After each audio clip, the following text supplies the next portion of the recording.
یرفع اللہ الذین آمنوا منکم والذین اوتوا العلم درجات صدق اللہ العلی العظیم والصلاة والسلام علیک یا سیدی یا رسول اللہ وعلی آلک واصحابک یا سیدی یا حبیب اللہ۔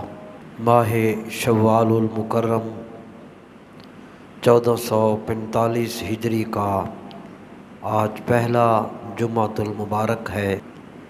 آج ہم عالم اسلام کے نامور عظیم محدث حضرت سیدنا محمد بن اسماعیل بخاری رحمۃ اللہ علیہ گفتگو کر رہے ہیں۔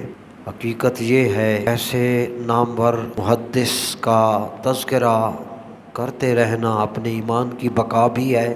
انہوں نے جو عالم اسلام کے لیے خدمات سر انجام دیں ان کا اظہار تشکر بھی ہے۔ ایسے لوگوں کو اللہ پاک کی طرف سے منتخب کیا گیا اور انہوں نے اپنی مختصر زندگی کو ضائع کرنے کی بجائے اللہ اور اس کے رسول صلی اللہ علیہ وسلم کے دین کے لیے انہوں نے وقف کیا۔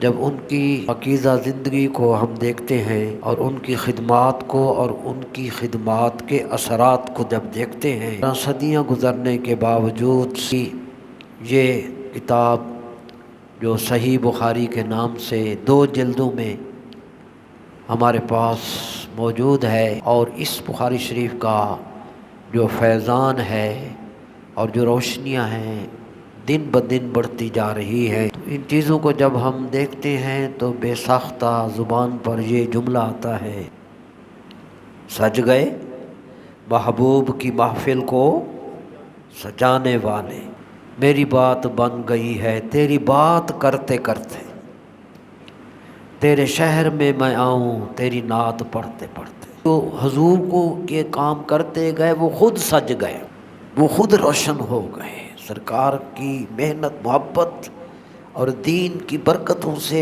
وہ پھر چمک اٹھے۔